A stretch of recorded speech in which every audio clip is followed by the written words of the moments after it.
The Legislative Task Force on Child Protection was created in 2015 to identify additional areas within the child welfare system that need to be addressed by the legislature.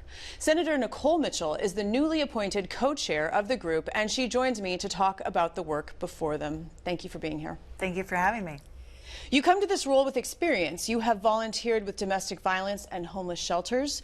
You have been a court-appointed special advocate, and you are a foster parent.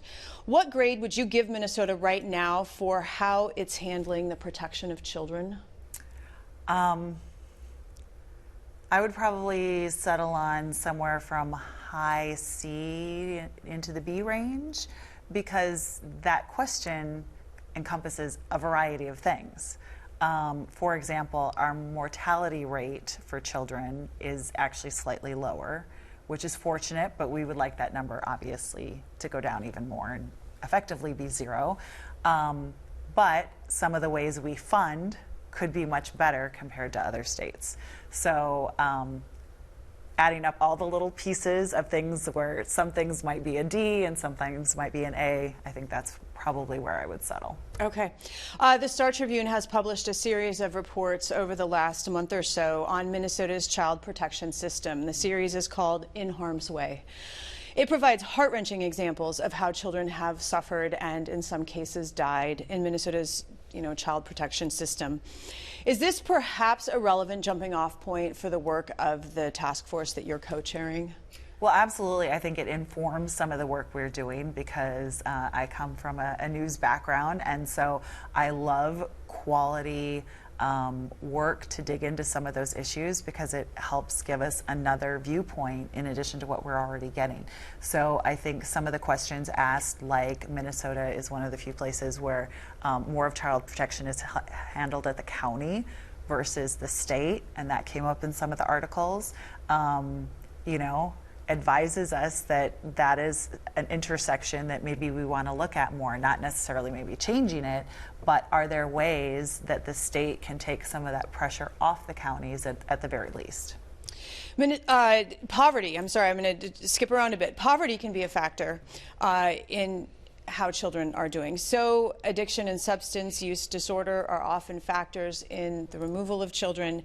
Families interacting with child protection services are likely experiencing a multitude of problems. These are complex situations.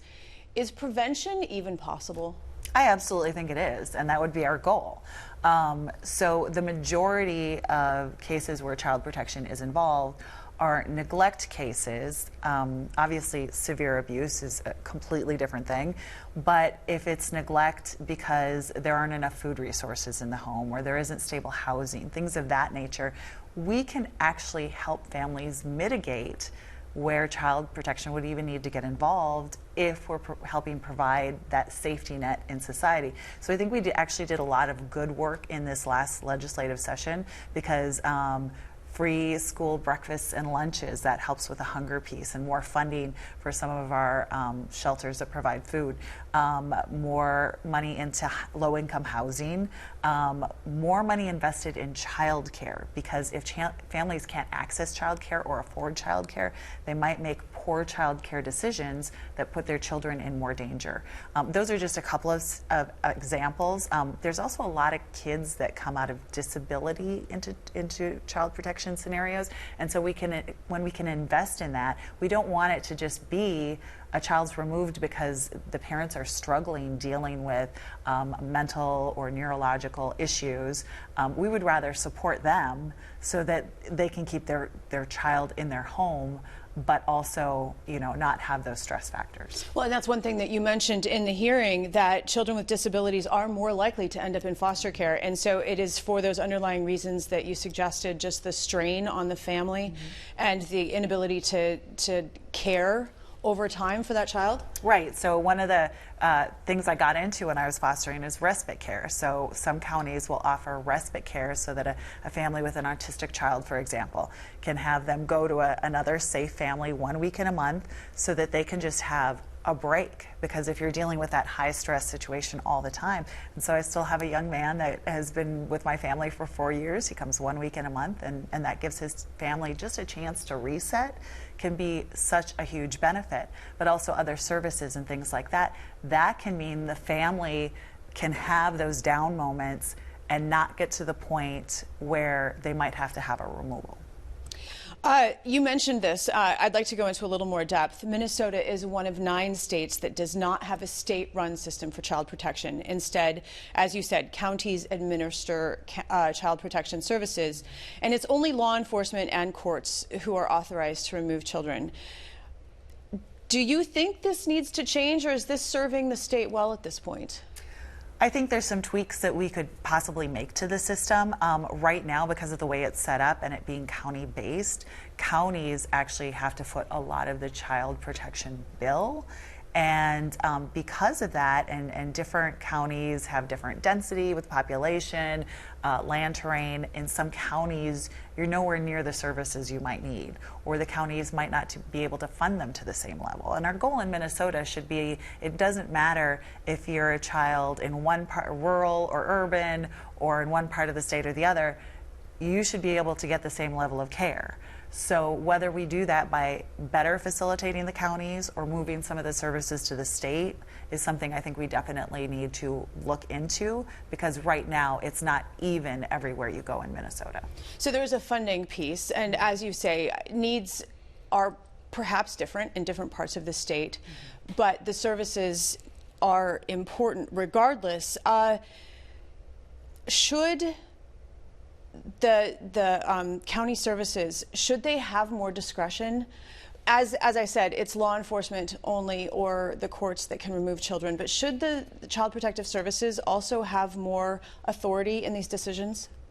That's something I think we need to look at, because if you heard some of the testimony today, the social workers pretty much said, we're not sure we want that authority, but the police have also said that that puts a big burden on us. So one component is training, that we know that a lot of our officers in a lot of places don't have a lot of training, at least ongoing, in these removals and kind of the process and things of that nature.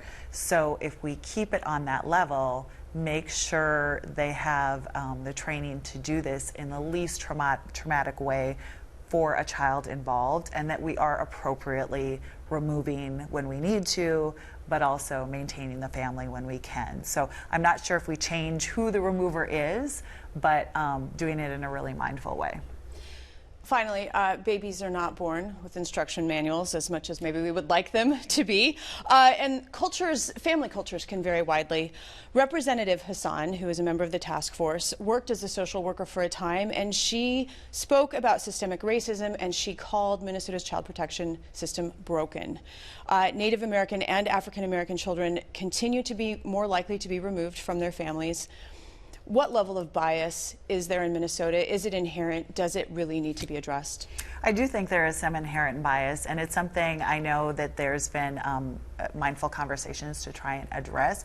But you don't want, for example, a white family that has food insecurity to be able to get resources and maintain their family unit, while a black family has a removal for the exact same thing. We want to make sure everyone has the same level footing, but also if there does need to be a removal, if there's physical abuse, for example, that we're also removing at the same rate.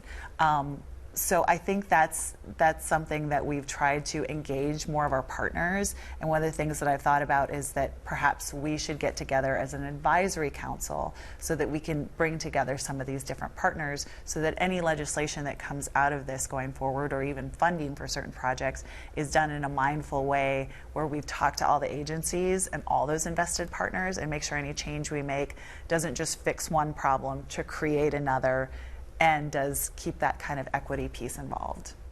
Senator Nicole Mitchell, thank you so much. Thank you.